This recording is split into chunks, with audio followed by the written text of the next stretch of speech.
the real reason you keep procrastinating, and how to end it forever. You think your problem is time management. You believe you lack motivation. You tell yourself you'll start tomorrow. But tomorrow comes and you break the promise again. Your life is not held back by laziness. It is held captive by fear, by hesitation, by the invisible chains of comfort. There exists a reason you procrastinate so deeply that it has shaped your identity. Today, you will face that truth.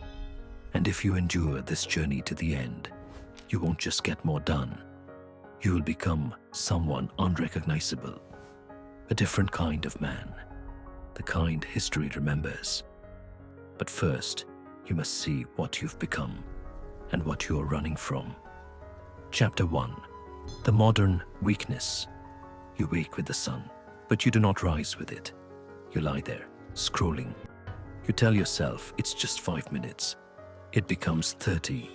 You feel guilt, but not enough to move. You stand in front of the mirror, brushing your teeth, staring at the reflection of a man who knows he should be greater. But he isn't. Not because he cannot be, but because he won't choose to be. You sit down to work. You open a tab, then another, then another. A notification arrives. Your focus shatters like glass. Hours pass. You barely realize where they went. A voice inside whispers, "You said you'd start today." Another replies, "It's already been wasted. Might as well try tomorrow." You escape into entertainment, into food, into distraction. You delay every difficult task until it becomes a mountain built from your own avoidance. You feel tired without effort, stressed without action, ambitious without progress. You talk about goals you never touch. You know exactly what you need to do, yet you avoid the very actions that lead to your evolution, and you wonder why confidence fades. Confidence is the residue of action. You haven't acted, so you cannot respect yourself. You live half awake, always waiting for the perfect moment, always preparing, planning, thinking, but never moving. This is the modern disease, a body capable of power, ruled by a mind addicted to comfort, and deep down, you know it. Chapter 2. The ancient door. But there was a time when men lived differently. In feudal Japan, there existed a warrior class who regarded hesitation as worse than death. Samurai trained not to avoid discomfort, but to walk directly into it. Their lives were sharpened by discipline. Every second was accounted for, every action intentional. They believed that a man who delays is a man already defeated.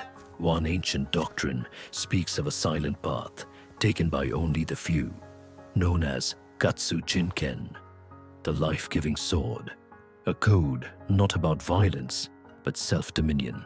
The sword was merely a mirror, a tool to cut away weakness, hesitation, and fear. Those who walked this path became something beyond ordinary. Their presence alone commanded respect, not through force, through certainty.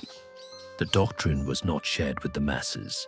It was reserved for those willing to transform entirely, for those ready to die to their old self. Today, you will step towards that door. Chapter 3. The Broken Man. There was a man once, modern, ordinary, invisible. His name was Kenshiro. He worked in a quiet office, surrounded by fluorescent lights and silent disappointment. His life was an endless loop of unfinished plans. He had dreams, but no discipline. He was intelligent, but timid. He wanted change, yet he waited for it to happen to him. His career stalled. His health crumbled. His relationship faded. Friends stopped calling. He became a ghost in his own life, drifting, watching others build futures while he postponed his own. One night, after missing another deadline, after another argument, after staring at himself in the mirror with disgust, he fell to the floor.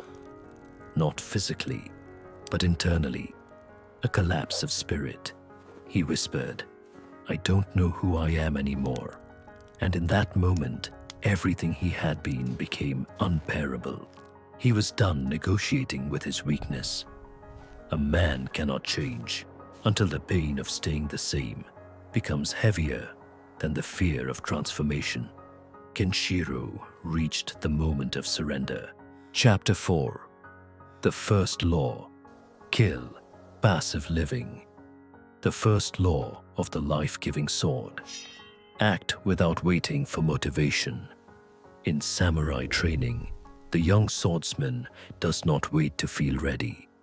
Readiness is a lie. They draw the blade when commanded, not after a deep breath, not after confidence grows. In the instant, hesitation invites death. Modern psychology agrees. Action generates motivation, not the other way around. The brain rewards motion with dopamine. The warrior moves first, feels later. Your step today. Choose one task you have delayed. Do it immediately. No countdown, no preparation. Just act. Your mind will rebel. It will scream for comfort. It will tell you that you're tired, that it doesn't matter, that you can start after a break. This is the resistance, the first battle with the self. Kenshiro felt it too. When he stood at dawn, cold air biting his lungs, his mind begged for warmth, for bed. But he stepped outside anyway. His muscles trembled, his thoughts resisted. Yet with every step, a spark ignited. Small, faint, but real. The weak man does what he feels like. The warrior does what must be done. Chapter 5. The second law. Embrace suffering as fuel. The second law is harder. Seek discomfort deliberately. Samurai sat under freezing waterfalls to harden spirit. They meditated for hours, unmoving, facing their inner chaos. They trained until the blade cut their hands. Pain was not the enemy. It was the teacher. Modern minds flee from struggle. They seek shortcuts, dopamine, comfort. But a comfortable life creates a fragile man. So Kenshiro chose suffering. He woke before sunrise daily. He fasted to understand hunger. He trained his body until muscles burned. When his legs shook, he continued. When his lungs begged for mercy, he refused. And something strange occurred. His shame began to melt, not because the world changed, because he changed. He proved to himself, day after day, that he could endure. He was no longer negotiating with weakness. He was hunting it. Discipline is not built in comfort. It is forged in fire. Chapter 6. The third law. Destroy the old identity. The third law is the most dangerous. You must kill the man you used to be. Samurai understood death intimately. Not just physical death, but ego death.